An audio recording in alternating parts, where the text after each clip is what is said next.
আসসালামু আলাইকুম রহমতুল্লাহ।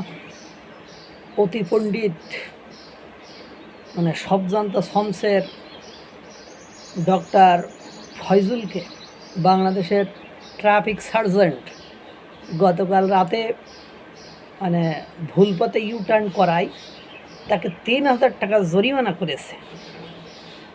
এতে করে ডক্টর ফয়জুল সেই পুলিশের উপর ক্ষেপে আগুন। কই আমি ফ্যাসিস্ট বিরোধী অ্যাক্টিভিস্ট, আমি ফ্যাসিস্টের বিরুদ্ধে কথা বলেছি, আন্দোলন করেছি, আর আমাকে ৩,০০০ টাকা অন্যায়ভাবে জরিমানা করলো। আমি বললাম আমি ঢাকার রাস্তাঘাট চিনি না। আরে ভাই, ঢাকার রাস্তাঘাট চেনেন না তা ঠিকই তো আছে, চেনেন না তা কোনটারে গাড়ি চালানোর নিয়মকানুনও জানেন না, যে কোন দিকে টার্ন করা যাবে কোন দিকে করা যাবে না, কোনটা রাইট টার্ন কোনটা রং টার্ন আপনি যদি নাই বোঝেন তাহলে আপনি পুলিশের কাছে আসবেন, এসে বলবেন ভাই আমি ঢাকা শহরে আসছি নতুন, আমি এখন এই ডিরেকশনে যেতে চাই, কোন ডিরেকশনে যাবো। তা না আপনি ফ্যাসিস্ট বিরুদ্ধে আন্দোলন করেছেন তাই কি দুধে ধোয়া তুলসী পাতা হয়েছে? আপনার জন্য কি মানে আইন ছাড়, আইন আপনার নো ম্যান ইজ অ্যাবভ ল, কেউ আইনের ঊর্ধ্বে নয়।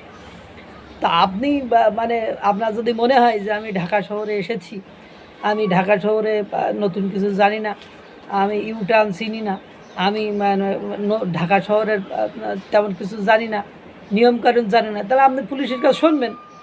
আপনি পুলিশের কাছে শুনে তারপরে ইউটার্ন করবেন। তা আবার উনি দেখাচ্ছে এই দেখে মোটরসাইকেল যাচ্ছে, এদের ওরে ভাই মোটরসাইকেল যাওয়া কয় আমাকে যখন দেখছে, হ্যাঁ, তখন ও দেখেই মনে করেন আমি শতবার অনুরোধ করেছি, তারপরেও আমার জরিমানা করছে। অনুরোধ করলেও জরিমানা তো ছেড়ে দেবে, তাহলে তো সবাই অনুরোধ করবে আর সবাই জরিমানা মাফ করে দেবে, ক্ষমা করে দেবে, কথা হইল।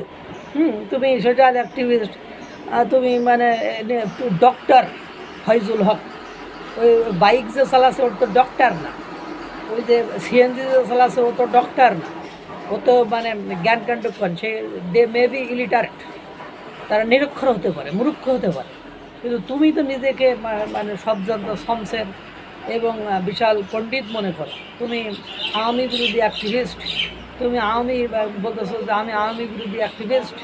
এই পুলিশকে, এই সার্জেন্টকে আমার আওয়ামী লীগের দালাল মনে হচ্ছে, সে আমার গাড়িটাই শুধু ধরছে, আমার চেহারা। তোমার চেহারাটা কি ও গাড়ির মধ্যে দেখছিল? প্রথমে তো ধরছে, গাড়িটাই তো প্রথমে ধরছে। এইভাবে মানুষকে বলদ বানাও, বলদ বানাই মানে টাকা পয়সা ইনকাম করে লাল গাড়িতে ঘোরো। তো তোমার কি আগে গাড়ির ভেতরে সে চেহারা দেখছিনি? না তোমার গাড়ি সে চেনে, যেহেতু তুমি নতুন ঢাকায় শহরে আসছো, তো তোমার গাড়ি তুমি রং পথে ইউটার্ন করছো, ইউটার্ন করার পরে ধরছে, ধরার পরে তোমার দেখছে সোশ্যাল অ্যাক্টিভিস্ট তুমি। তো তোমার কি সে বলছে তুমি সোশ্যাল অ্যাক্টিভিস্ট, তুমি আওয়ামী বিরোধী, তোর আমি জরিমানা করবে এরম বলছো। এখন তুমি যখন তোমার পরিচয় দিবা, নামের আগে যে বিশেষণগুলো যোগ করেছো এই বিশেষণগুলোর পরিচয় দিবা, তখন তো সে বলবে এত বিশেষণ, এত ডক্টরেট, এত নাম করে, এত ফ্যাসিস্ট বিরোধী আন্দোলন করেছেন ন্যায় নীতি প্রতিষ্ঠার জন্য, ন্যায্যতা প্রতিষ্ঠার জন্য, আর আপনি রং পথে চালাচ্ছেন, আপনি রং পথে ইউটার্ন করতেছেন। তো এই রিক্সাওয়ালা, ভ্যানওয়ালা, বাইকওয়ালা, এই সিএনজিওয়ালা, ওদেরকে ছেড়ে দেবো, আপনারা তো জরিমানা করবেই, কারণ আপনার দিয়ে শুরু হোক নৈতিকতা, বা আপনার দিয়ে শুরু হোক ভালো কাজ করা, তাতে প্যান করা, তা আমি কোনো কিছু দেখি না।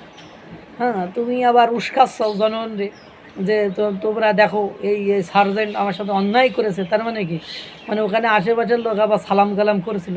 এখন ভাই বর্তমান সময়ে এসে তোমাদের উস্কানি স্পেসিফিকভাবে তুমি, তারপরে বা জুলকার নাইন শায়ের, তারপরে পিনাকি, তারপরে ইলিয়াস, এদের কথায় এখন আর মব ক্রিয়েট হয় না, মব ভায়োলেন্স হয় না, তৈরি জনতা আর আসে না, সেই চান্স মানে লস্ট, হারিয়ে ফেলেছো।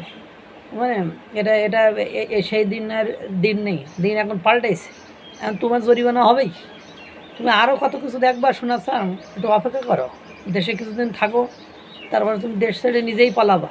কারণ তোমাদের আচার আচরণ, তোমাকে চলাফেরা, বা মানুষকে যেটা দেখো মিডিয়ার সামনে বা মাইক হাতে নিয়ে, সেটা বাস্তবতা না। এই বাস্তবতার পেছনে অনেক মানে নির্মম সত্য আছে, যেটা এনসিপির রাজনৈতিক দলের নেতাকর্মীরা, সমন্বয়করা, বৈষম্য বিরোধী ছাত্র আন্দোলনে ইতিমধ্যে দেখিয়ে দিয়েছে, যার কারণে তারা সভা সমাবেশ, বিক্ষোভ মিছিল ডাকলে 100 লোক জোগাড় করতে পারে না।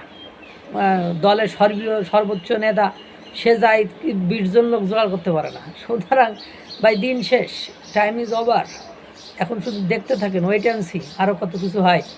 আল্লাহ তাআলা সকলকে ভালো রাখুক, সুস্থ রাখুক। আসসালামু আলাইকুম রহমতুল্লাহ।